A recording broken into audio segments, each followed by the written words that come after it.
Hello, everybody, and welcome to Master Tape Theater. We are the world's first and only video podcast dedicated to the history and preservation of live audience concert recordings. And I'm your host, the one-man crime spree, the world champion of videos, and the man that's causing all of this, Roy Goddamn. And I am joined, as always, by my esteemed colleague. He is the Duke of Danzig, the Alpha Romeo, Eric, the ladies fight for his delight, Lawton. How you doing this week, dude? Doing okay, man. Kind of basking in that Halloween afterglow, watching horror movies and shit. Yeah, man. Now that Rob Zombie one, man, was pretty fucking damn cool, man. Not as good as the other ones, but for, big fans, I think it was a worthwhile movie, man. I dug it. I mean, you talking about Three from Hell, man? Yeah. Yeah, man, it looks pretty scary right now in your fucking house, dude. It's really dark all around you right now. I've taken a little ambience from, the watching all these movies and shit, man. I kind of prefer it like this. It's like fucking Halloween year round at your house, man. But I gotta say, dude. Hey, man, fucking check out that acoustic version by Ministry of Every Day's Halloween, man. Beautiful. Yeah. I gotta say, man, I am blown away, dude. Last week, over 5,000 views on our big return 1-year anniversary show. That's pretty incredible, dude. Hands down, I can make this claim right here, right now, the biggest show of this genre, the underground rock podcast sort of thing. People talking about the underground rock scene, dude. We are the king of the jungle, dude. I got some big announcements coming up later on in the show about the future of the show, actually. But I want to actually right now continue on doing what we do best, talking about the history of bootlegs and the history of Philadelphia bootlegs. A lot of people last week were blown away by the stories. There was a lot of controversy about the interview with Willy and that segment. And I'm just going to go ahead right now and tell some more stories about the history of Philadelphia bootlegs.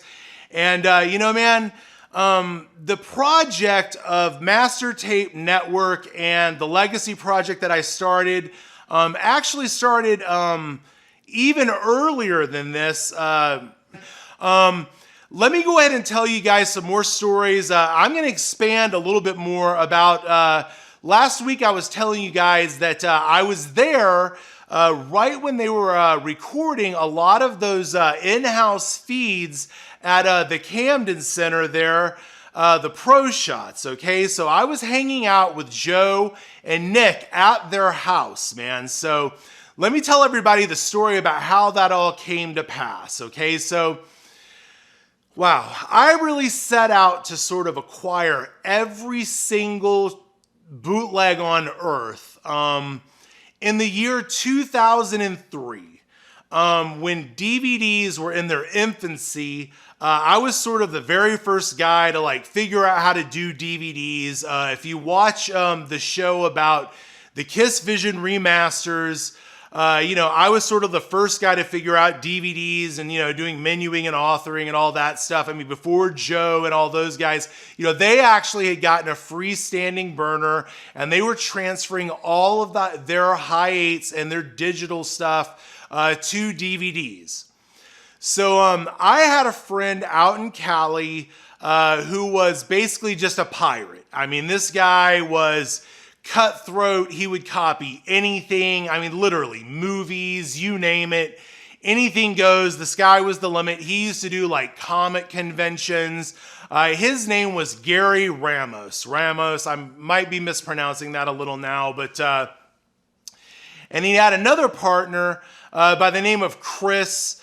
And I'm not really remembering his name, but he had another clothing company and a skateboard company called Bootleg Clothing. And a couple other things, but they ran around and did all of the comic shows in the Southern California area. They did the Comic-Con, and they did Wizard World in Philly and stuff, right? So that'll be more on that later in the story, but I ran around with Gary pretty much on the West Coast. And Gary had this stripper friend. So this stripper friend got a big settlement for like a car wreck that she was in. So she gets a ton of money, okay? And, and I come up with this crazy idea. I find out that Nick and Joe have just transferred every single show that they have ever done to DVD. So I go to Gary and I tell him that I know where we can get over, I think at the time the number was somewhere around, I'm trying to put an exact number on it. I want to say it was 1,200, maybe 1,500 DVDs that Joe had transferred to DVD. Joe and Nick. It was every show that they had done. Every single show from the Philly area, like from the master, like the best possible quality. I pretty much called it the East Coast Collection. And so I go to Gary and I tell him, I tell Gary that, they've transferred over 1,200, maybe 1,500 shows to DVD. And if I go out there, I can get every one of these DVDs and bring them back to California, and that I will let him have a copy of every one of these DVDs. And then I call my friend John in Boston from International Transfers. Now, I've talked about John on other shows as well. He was part of the original network. And I know that he had been transferring all of his shows. So I called John, and he had pretty much the best quality as well. And this was when DVDs were early. And so, I said, hey, look, John, I want you to transfer about 500 shows for me. And I'm going to come out and I'm going to pay you for all of these shows. So John says he'll do it, and we settle on a price. Then I call Kevin up, and I say, Kevin, I'm coming to New York. I want you to transfer, and I know Kevin's been transferring all of his masters. So I go ahead and I call Kevin, and we work out a small price. And then I proceed to go back to Gary. I tell Gary that I need $10,000, like straight up like Dr. Evil, okay? Like I need $10,000 to go to the East Coast and procure every bootleg on earth, okay? I mean, at the time, that was pretty much every bootleg that there was in the network, all right? That was the majority of everything that had been transferred to DVD at the time. So at that time, Gary goes to this stripper and convinces this bitch to give him $10,000 fucking dollars in cash, all right? So me and my goddamn girlfriend go over to Gary's house, and I shit you not, Gary hands me $10,000 fucking dollars in cash. I then go home and I book 2 plane tickets to Philadelphia, okay? I also purchase 6 1-to-1 DVD burners, all right? I then also purchase 1,200 blank DVD-R blanks. And I get on the plane and I fly to the East Coast. And I land in Philadelphia and I tell Nick and Joe, I'm coming to your house for 2 weeks. And they go, hey man, come on over. Because we're like best buddies at the time, all right? Now, I'm not sure if any of you guys have been following the drama on the webpage, but Joe would like everyone to believe that we barely know each other and we've barely been in the room together more than 2 or 3 times, but nothing could be further from the truth, because the story I'm about to tell everybody is going to blow your fucking minds, because me and my girlfriend show up at Nick and Joe's house. And this is where things really get fucking crazy, because we spent the next 8 days at their house, okay? We booked a hotel right down the street from their house, okay? We didn't spend very much time in that hotel room. We spent the majority of the time at their house, okay?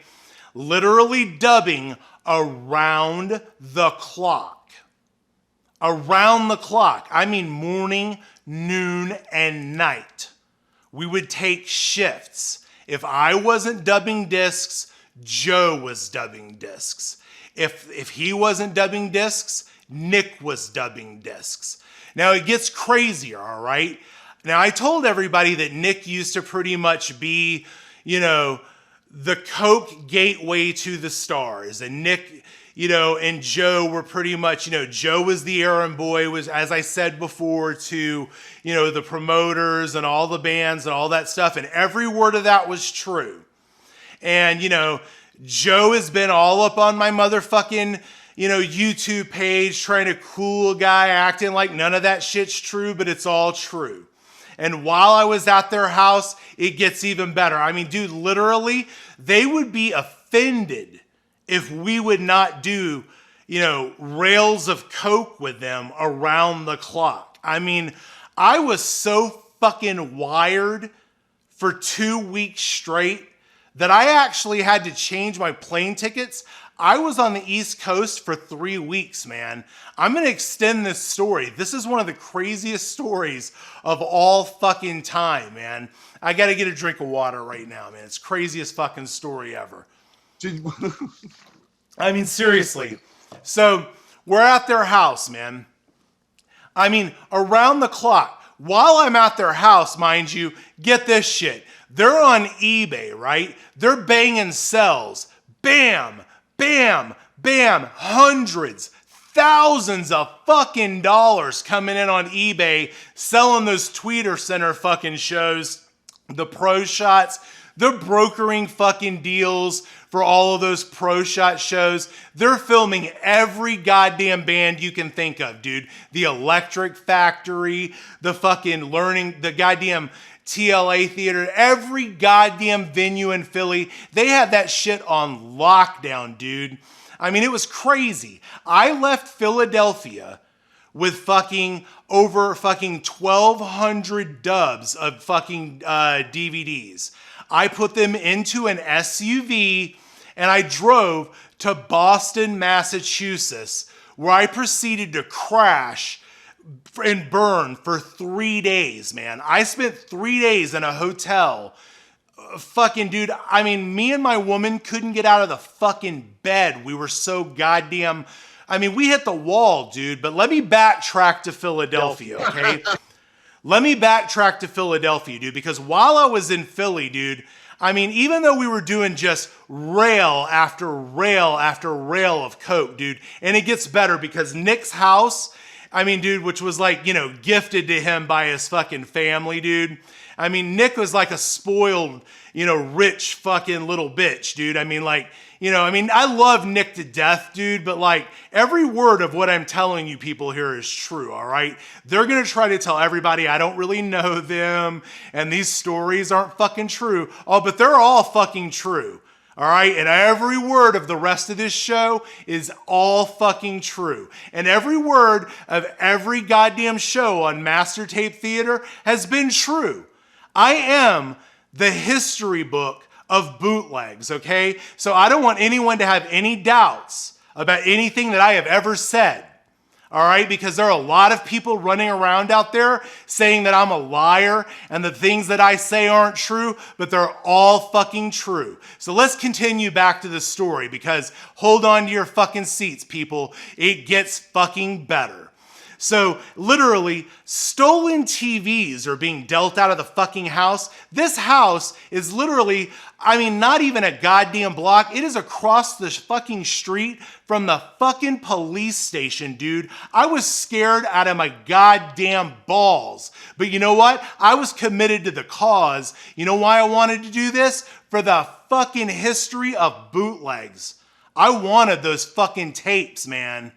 I was willing to do whatever it took, man. I was going to get that shit by any means necessary. But then it gets better. I really did love Joe, man. I loved Joe. And every single day that I was there, I took Joe out to dinner. I gave Joe literally the shirt off of my back. You ever heard that old expression? And this is why I'm so pissed off at Joe. And this is why I'm telling everybody everything. I used to have a clothing company. I had a film company. I gave Joe every single shirt off of the goddamn assembly line, man. Joe was living on Nick's couch, okay? Now, they were making money, but here's what I was told by fucking Joe. Whether it was true or not, I don't know. Because Joe tells me it's, that's one thing, and Nick tells me something else. Here it is, 20 years later. I've asked, Nick if it was true. Who knows what the fuck was true, man? Everybody was coked up out of their fucking minds, but I have a goddamn pretty clear recollection of the whole thing, so let me continue. So I'm taking Joe out to dinner, literally every fucking night. Nice fucking dinners too, people. $50, $100 fucking person plates. The nicest goddamn restaurants. Because remember, a crazy ass crackhead stripper has bankrolled this fucking Fantasyland trip out to get every bootleg in the world. And I fully greased all of my boys, all right? I handed fucking Nick over $1,000 in cash while I was there, just for the fuck of it. Because that was the kind of guy I was, you know what I'm saying? Because this was real bootleg, underground fucking shit. Because I am what I say I am. Do you people understand that? This is all real. The bootleg game was real, and I was the fucking king of it. And I ran with everybody. All right? So I don't know why all these motherfuckers want to run around saying it wasn't real, but it was real, and I was right there with all of them, all right? And all these stories I'm about to tell you, they're going to get even better, all right? So let's continue. So right now, I'm hanging out with Joe. We're having dinner. Joe proceeds to tell me that Nick is keeping all of the money and not giving him any. He literally starts to break down and cry in the back seat of my rented SUV while I'm sitting there with my fucking woman.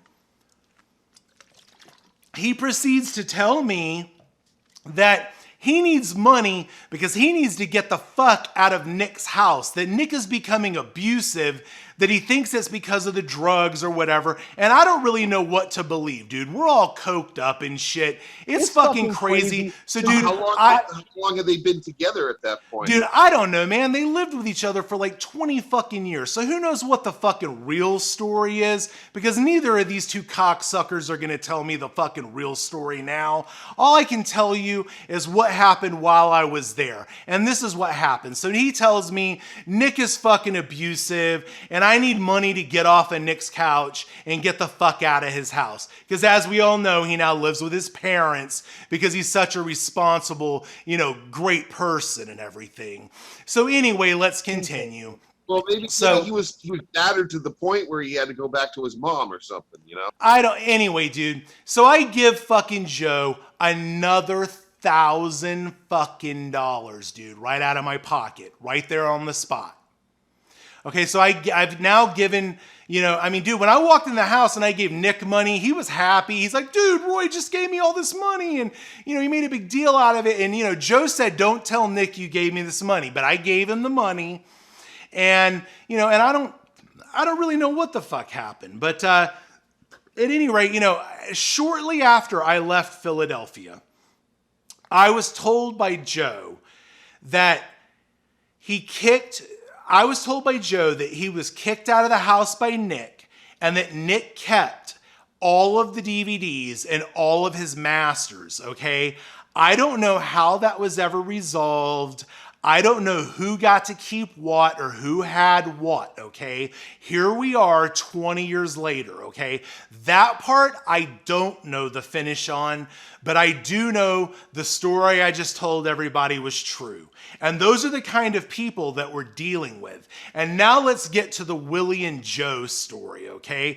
Everybody's upset about me dragging Willy out here last week and forcing him to tell the truth about his situation with Joe. But here's the situation. Willy has been calling me for about a year now since he was on the show.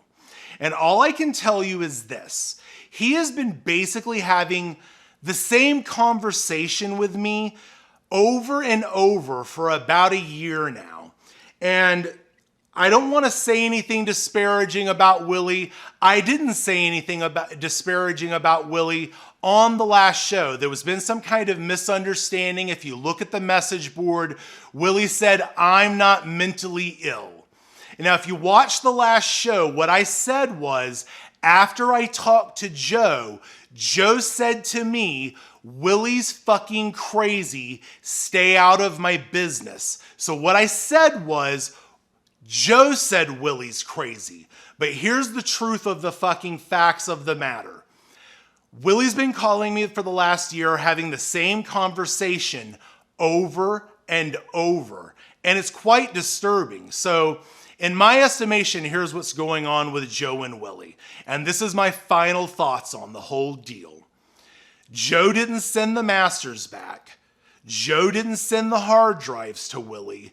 Joe is manipulating Willy because Joe is, beloved by Willy, and Willy needs people in his life. And Joe is, he's manipulating Willy. That's the bottom line. And Willy is showing what I can only say are, early signs of dementia or something, because he's repeating himself over and over. Back in the day, I don't want to say something, that's going to hurt his feelings, but in our circle, the network, Mark in Houston and Joe and everybody, they used to always refer to Willy as Crazy Willy because he's always been a little out there. But I mean, dude, I'm telling you, he's in his 60s and he's been repeating himself. And in my estimation, he is the old grandparent who's sitting at the table waiting for the kids to show up for fucking Thanksgiving dinner, and they don't show up. So Joe is like the kids who don't show up for Thanksgiving or Christmas, and they don't make the call. Okay, so now that I've brought all of this to everyone's attention, Joe calls up Willy and says, "Willy, you've got to tell everybody I'm not a bad guy. I'm not stealing your tapes, dude. I promise." So it's very easy to manipulate Willy. So that's where we're at, people. Joe is caught with his fucking pants down. And that's what's up. That's where we're at. And, now Willy's mad at me. He says I'm scum. That's fine. That's fine with me, man. I have no problem with that, because there's a story I'm going to tell everybody about Willy. And although Willy's, been repeating himself and everything I just said is true, there is one thing that Willy said to me. And there are times when Willy is on the money, man. Willy is still with it. So here's the deal. Willy told me a story here recently, and I'm going to get to the end of the show, man. And, I'm going to try to cover everything. But Willy told me a story. Before I get to that, I want to tell one story about Mark Britton and the stealing from Willy. Willy, you need to think about who your friends really are. Because back in the mid-90s, there used to be a huge record show at the King of Persia Mall. And all of the big bootleggers used to go there and sell. And Willy would make the pilgrimage from Florida up to the Philly area. And all of the bootleggers would go there. And Mark would go there. And Joe would go there. And all of the other filmers would go there. But this is a true story. And I want to tell you right now, Willy, I know you're watching this. Mark and Joe used to steal VHS copies of first generation tapes from your table when you would leave your table. And they would brag about this to me on the phone. And then they would offer to trade those tapes to me for copies of the shows that I would film. Now, this is back when we were kids. They would steal from you.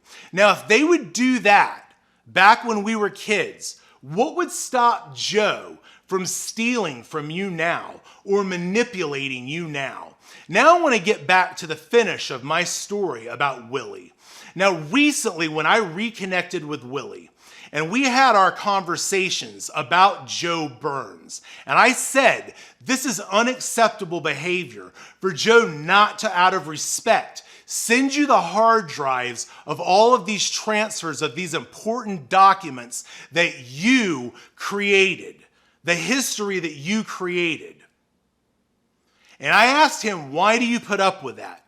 And he said to me, it's about what you can get out of people in the future. And I said, man, I could never do that. And that is the mentality that runs rampant in the taper community. And that is exactly why I am ending this project. And that is why this show has to end. Now, it is not all bad. It hurt my feelings last week to see the hundreds of people come to us and say that they wanted to see this show continue and how happy they were to see Master Tape Theater come back and how much they loved to see me talk about bootlegs. And I love to share these stories with everyone because, like I said, I am the measuring stick of bootlegs, and I have met a lot of great people. Saint, I know you're out there. Mark Adams, I know you're out there. Kevin Weinstein, you are a fantastic guy. You lived up to the brotherhood. You are the real fucking deal, man. John in Boston, I will always have a connection with you, man. I didn't really do a formal list, and I hope I didn't leave anybody out. Kurt Gooch, it's been fantastic reconnecting with you, man. We've met a lot of great people. A lot of people do believe in the community. Jonas and all the guys in Sweden. I hope I didn't forget anybody. All of you guys are fantastic. I'm Roy Goddamn. He's Eric Lawton. This has been Master Tape Theater. We did tell the story of bootlegs, and we will see you again on the Villain Cult podcast. We'll see you next month. How's your man in now? Good night, Nashville. It's the old shit y'all wanted? Okay. I came from the bottom, I ain't fucking around. I came in, took the plow and butchered the cow. Look at me now, Mondo looking down, watching it proud, holding it down. Nashville sound, talk of the town, and I'll still shut down every bar that's around. I'm the Joker in my city, wear my scars with a smile. Instead of catching them villains, they told me to catch a plane. I'm trying to master pain, heart racing, catching the drain. Them city lights shine bright in that darkest hour. I spent my whole life running through haunted houses, not afraid of the boogeyman. How about you? Parents, tell your kids the truth, nightmares come true. They told me that I should bring it back. They told me that I should bring it back. They told me that I should bring it back. Yeah, I guess they needed that. I've been rolling, smoking, popping pills on the low. Shawty got $100 bill for the blow. I've been rolling, smoking, popping pills on the low. Shawty got $100 bill for the blow. I've been rolling, smoking, popping pills on the low. Shawty got $100 bill for the blow. They told me that I should bring it back. This my Bell Road flow, yeah, I needed that. I saw Mondo in a dream, he told me bring it back. My city love me, so they hand me the keys. Me and my wife, the modern day Tommy and Pamela Lee. Hottest white boy in the game, I dismantle the beat. I wanna talk to Charlamagne, Envy, and Angela Yee. I swear I'm so fried, man, I swear I'm so high. Man, I swear I'm on fire, did this with no cosign. I carry the torch, I ain't playing no more. On top of that, my bitch is built like an Arabian horse. My fat ass ballin' out the gym and I ain't playing no sports. Finally left the streets alone, me and the game are divorced. I told them. They told me that I should bring it back. They told me that I should bring it back. They told me that I should bring it back. Yeah, I guess they needed that. I've been rolling, smoking, popping pills on the low. Shawty got $100 bill for the blow. I've been rolling, smoking, popping pills on the low. Shawty got $100 bill for the blow. I've been rolling, smoking, popping pills on the low. Shawty got $100 bill for the blow. They told me that I should bring it back. I've been rolling, smoking, popping pills on